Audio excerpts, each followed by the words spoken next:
Bonsoir à tous et bienvenue sur le plateau d'Un cœur qui écoute, votre émission de spiritualité. Et ce soir, je vous propose un cadeau, un visage que vous avez déjà vu sur notre antenne, celui de Natalia Trouillet. Bonsoir Natalia. Bonsoir. Alors vous venez nous parler ce soir de votre nouveau livre paru aux éditions MAM, intitulé « Dernière nouvelle avant la fin du monde ». Voilà, vous allez nous expliquer aussi le titre. Juste avant, je vais vous demander de nous lire un extrait de texte de votre choix. Et puis aussi pour dire que pendant cette émission, on va parler un petit peu de qui vous êtes, d'où vous venez, comment Dieu est présent dans votre vie, comment vous avez choisi un jour de vous mettre davantage à son service. Mais voilà, d'abord, on commence par le commencement. Dans un mouvement extraordinaire, le shéol s'ouvrit et l'âme de Jésus le traversa. Seule la douce clarté qui en émanait laissait deviner sa divinité. À son passage, la poussière se soulevait et sous les tourbillons, des anges se dressaient, ouvrant leurs ailes sur les âmes ensommeillées de mort. Plus les âmes se pressaient et s'accrochaient à lui, plus Jésus redoublait d'ardeur. Bien sûr, son corps martyrisé était resté dans le tombeau, mais son âme avait été lacérée de tant de trahisons, écorchée de tant de haine que, tout immortelle qu'elle fût, il avait cru qu'elle allait mourir. Et c'est cette âme, encore endolorie de sa séparation d'avec le corps, trempée des larmes versées sur Judas, ensanglantée de la misère humaine portée de Gethsémani à Golgotha, qui avançait malgré tout dans le shéol, incandescente de l'amour de Dieu. Cramponnée à son halo de lumière, une file immense d'âmes suffocantes suivait le Fils, dans l'attente éperdue de se voir à nouveau réunis à leur corps. La joie qu'elles ne pouvaient chanter, leurs anges l'entonnaient à leur place. Le premier Alléluia du monde fut celui qui retentit dans les rangs de l'armée céleste, sur le champ de bataille déserté par la mort, vaincu à jamais. Certaines âmes quittaient le giron protecteur de leur ange en tremblant. Il fallait voir alors combien cette soldatesque rompue aux veillées d'armes se faisait maternelle, chuchotant aux plus effrayés que le nom de Dieu est miséricorde autant que justice, que Dieu est un père aux entrailles de mère. Jésus pénétrait toujours plus profondément dans le shéol, et voici qu'il arrivait au limbe des patriarches, et que Joseph et ses 11 frères, ainsi que Jacob, Isaac, Abraham, Moïse agrippaient sa tunique, le vieux Noé et ses 3 fils, et aussi Mathusalem, Enoch et leur descendance. Il ne manquait plus qu'Adam et Ève. Jésus se tourna vers leurs anges. « Où sont-ils » Le plus grand des deux prit la parole. « Ils se cachent, Seigneur. Ils ont honte. » Pourquoi ce choix-là ? C'est un extrait donc de la nouvelle inaugurale des dernières nouvelles avant la fin du monde. Et j'ai choisi ce passage parce que c'est une nouvelle qui m'est venue pendant le confinement, comme les autres. Et je trouvais ça très intéressant en fait d'écrire sur les fins dernières pendant qu'on était tous reclus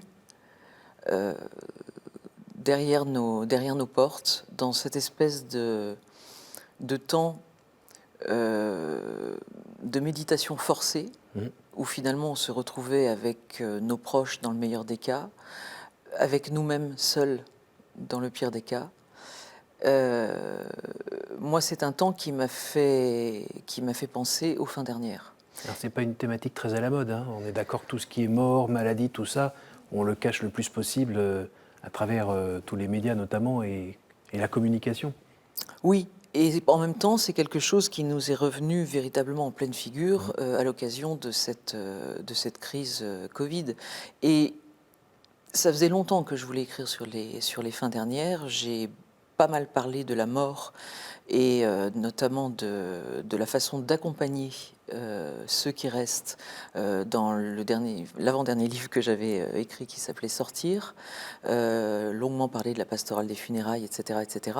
Et je voulais écrire sur justement les fins dernières de façon à pouvoir donner un petit peu des pistes à ceux qui accompagnent les vivants qui restent.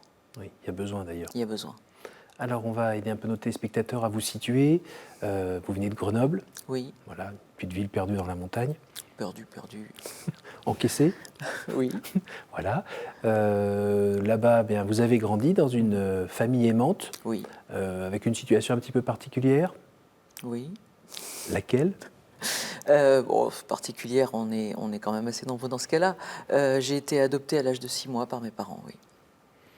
Et quand vous y repensez, là, tout d'un coup, aujourd'hui, à ces parents qui vous ont adopté, vous avez quoi comme premier sentiment qui monte? Ah, beaucoup d'amour, beaucoup d'amour. J'ai toujours ma maman, mon papa est au ciel maintenant.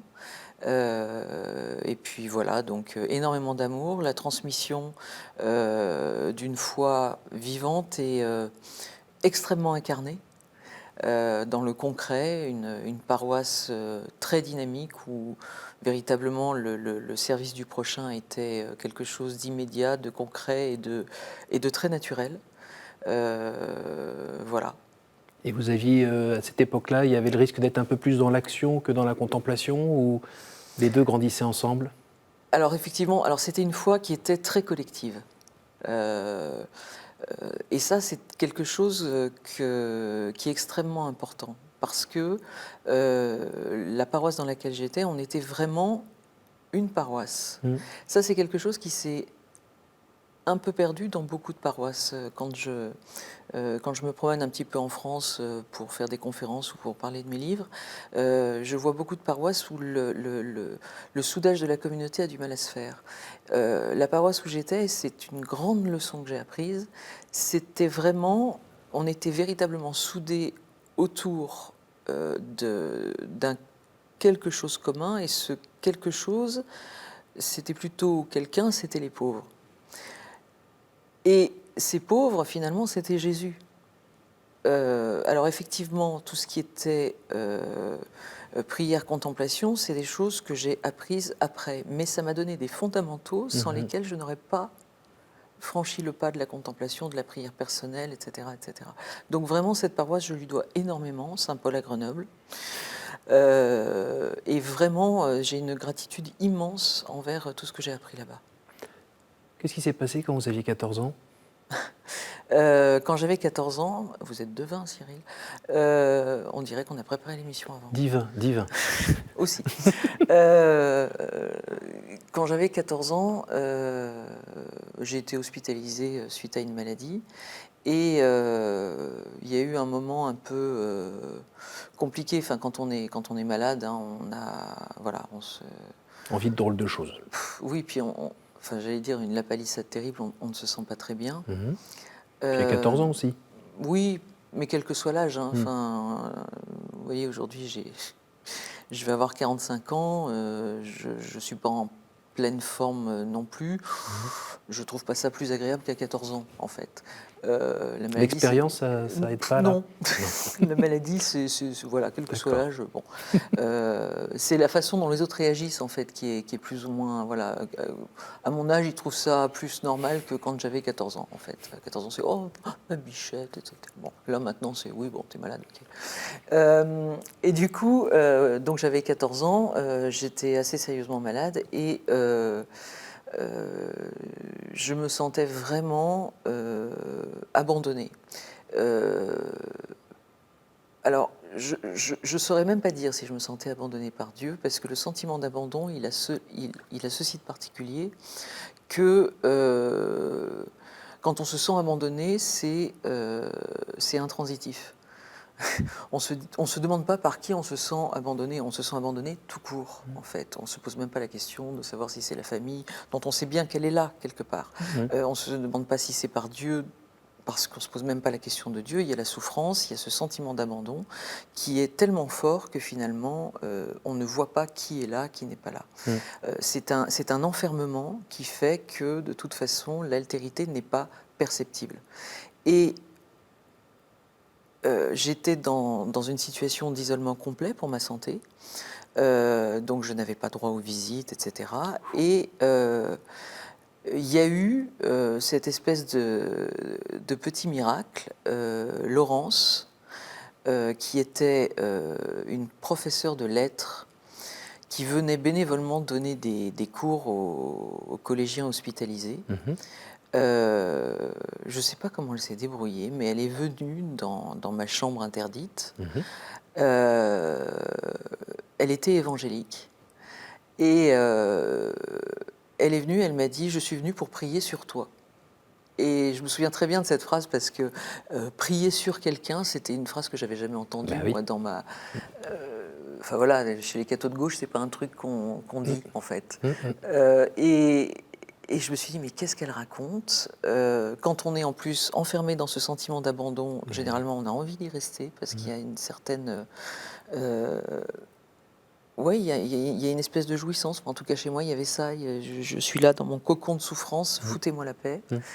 Elle m'a pris les mains et elle a commencé à prier à voix haute, même à voix assez forte, au point que j'étais. Voilà, mais elle me tenait les mains et.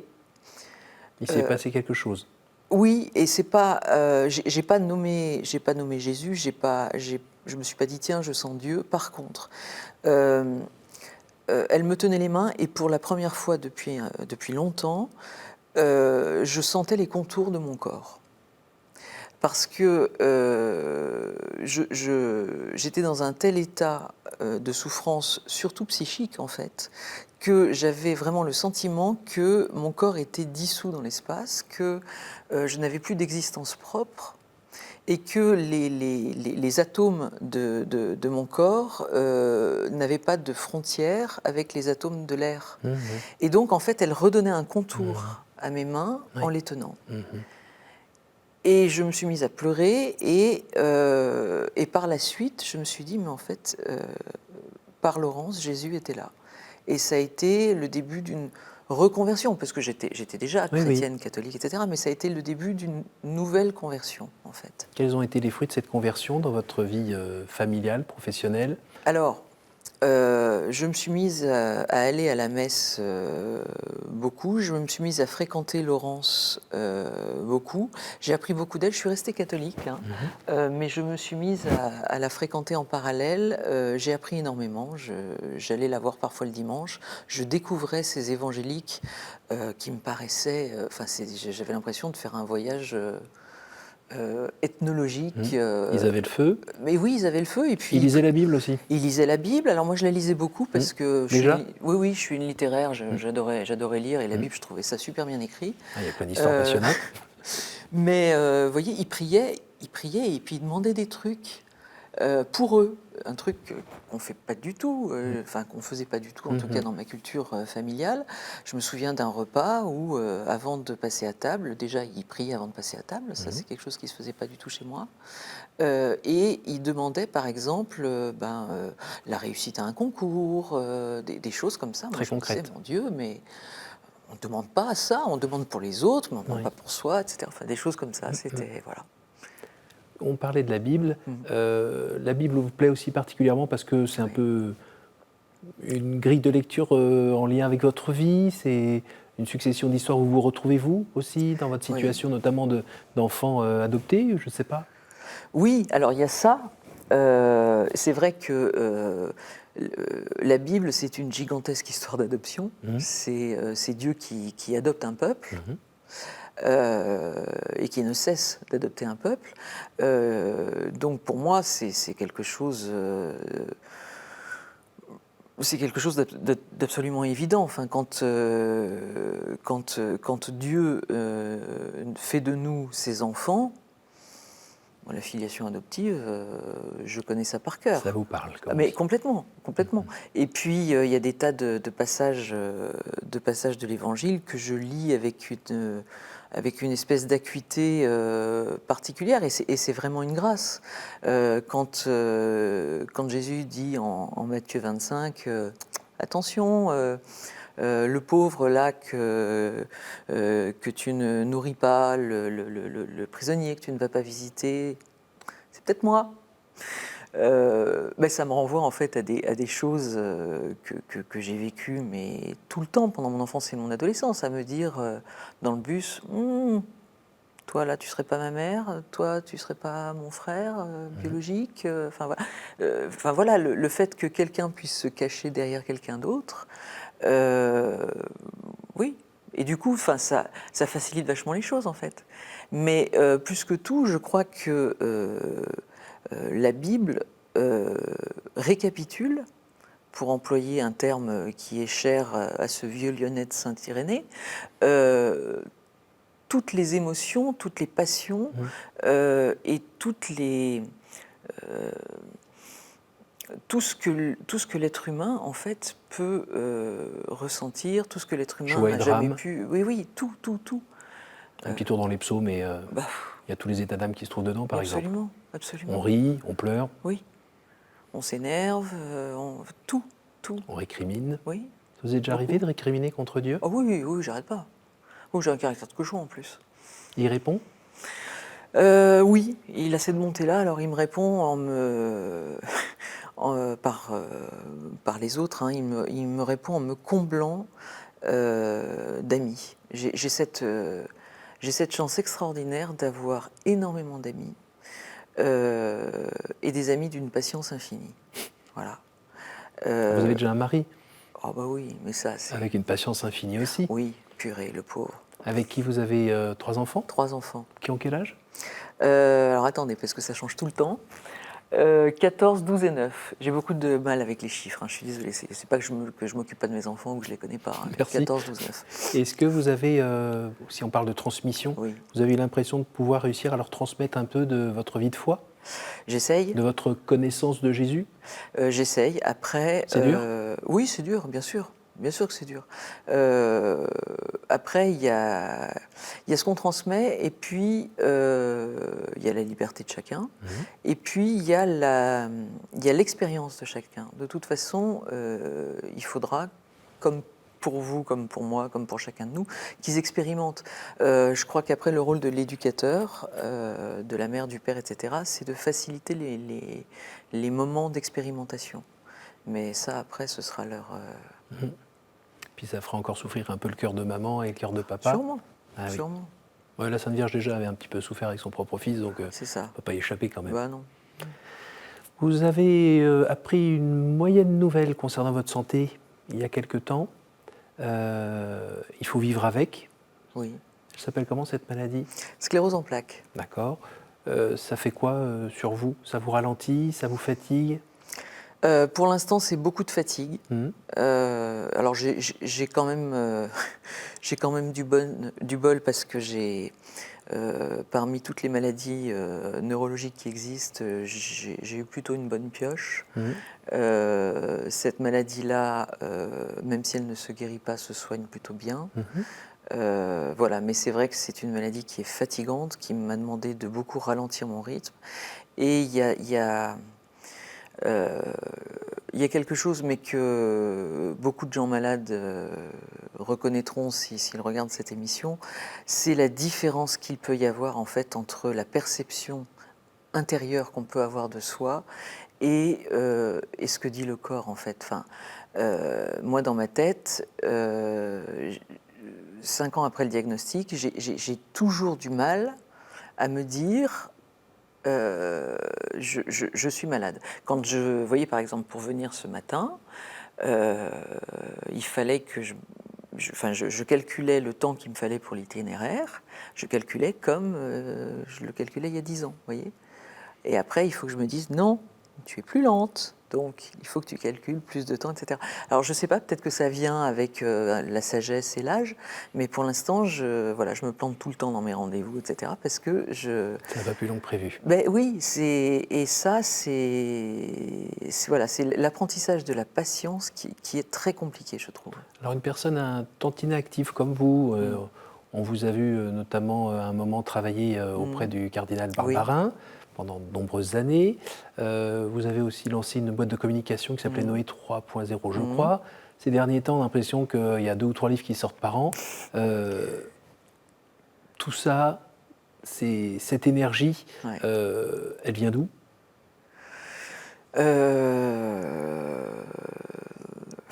Alors, si je vous réponds comme ça, du bon Dieu, ça fait très, oui, lui, moi, canal, etc. Mais cela dit,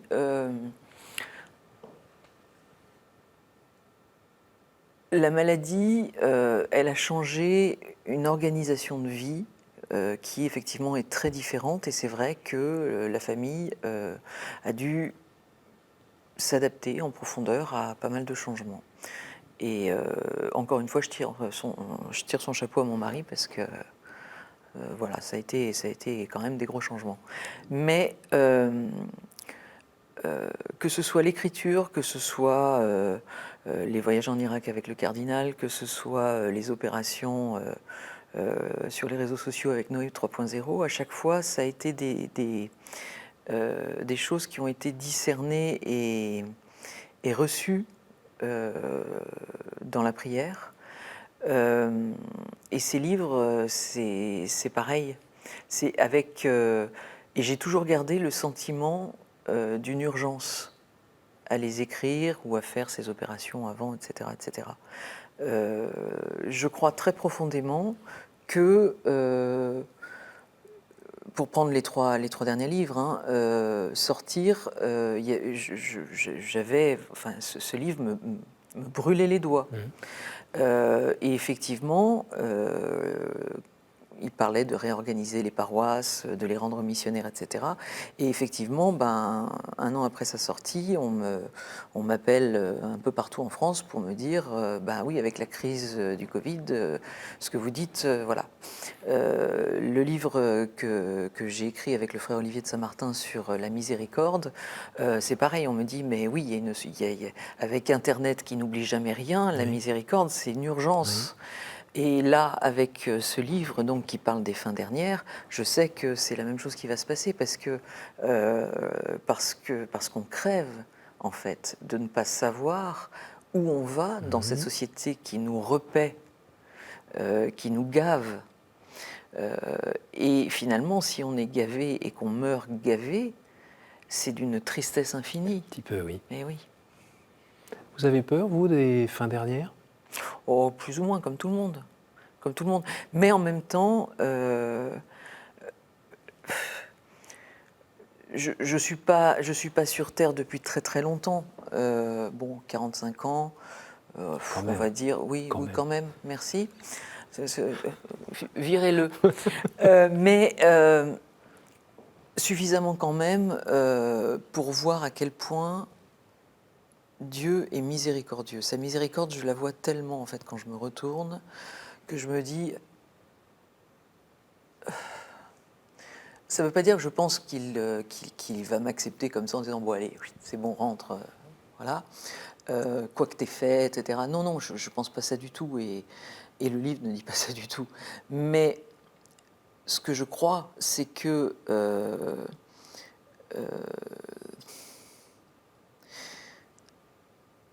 sur Terre, en fait, si on s'exerce à recevoir la miséricorde,